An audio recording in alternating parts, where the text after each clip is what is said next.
Welcome to the Full Moon Film Buff, episode 173. We are going to quickly talk about Savaged from 2008. I watched this on Plex, but you can also see it on Fossum or rent it from Amazon Prime. I recommend Plex. I had not seen this before.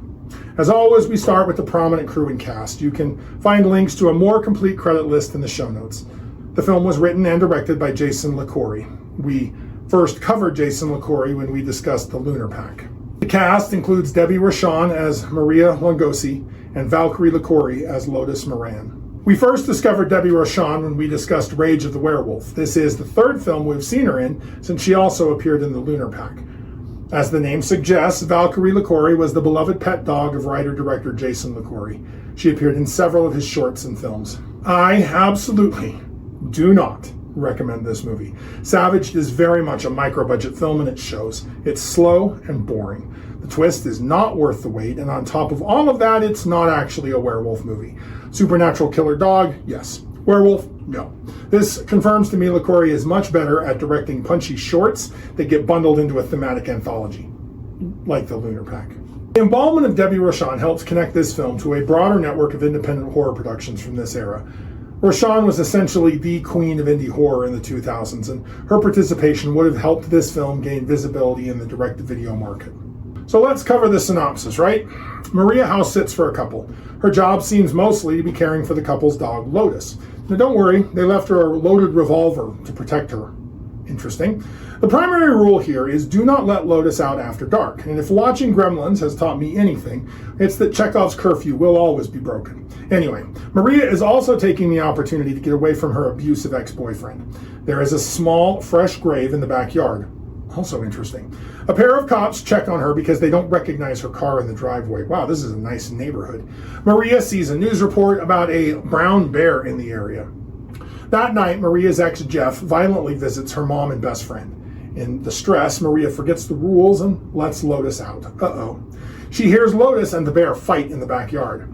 The cops come out and find bear tracks, blood, and a broken fence, but no dog or bear. Maria takes her failure to care for Lotus pretty hard. The next night, after reading a book on ancient spells and potions that she found in their house, Maria dreams of Lotus attacking her. The cops find Lotus's dog tags. Finally, almost 70 minutes into the movie, we get action when something attacks one of the cops. Turns out it was Jeff. While Maria sleeps, Jeff sneaks into the house. He starts roughing her up. She runs into the backyard, Jeff follows her out, and Lotus tears out Jeff's throat. He tries to stab the dog with a box cutter to no avail. Lotus is a hero! Except Lotus attacks Maria later, forcing her to barricade herself in the bedroom. Turns out Lotus was poisoned and died. Her owners used black magic to resurrect her. Moonlight unleashes her violent rages. We don't get to see hardly any of them. Maria empties the revolver into Lotus to no effect, but sunlight calms her. The anticlimactic end. Unfortunately, there are no transformation scenes and no werewolf lore. Okay, Salvaged isn't a good movie. Let's just get that out of the way. But Buried Beneath the Zombie Dog is an interesting thematic attempt. Unfortunately, one the film never manages to effectively execute. The heart of the story is Maria's isolation. She's house-sitting, alone, hiding from her abusive ex-boyfriend, Jeff. And here's where the movie almost stumbles into something meaningful. Maria has a support system, but it's completely ineffective.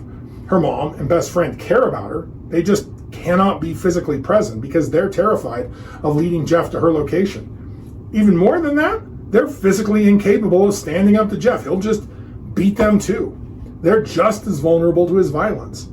The cops try to help, but they're the ones who unwittingly expose Maria's location, and they can't always be there for her. Everyone wants to protect her. No one can. All of this effectively leaves Debbie Rochon on screen alone, acting against the dog for the whole movie. This kind of one person carrying the story premise has worked and can work. Think Castaway, Buried, or All Is Lost. The isolation becomes the drama. Unfortunately, Rochon just isn't in the same class as Tom Hanks, Ryan Reynolds, or Robert Redford. She's a great scream queen, but she's not a cream of the crop actor. And then there's Lotus, man's best friend, the only one actually there when Maria needs protection. Lotus literally saves Maria's life, appearing out of the darkness to tear out Jeff's throat.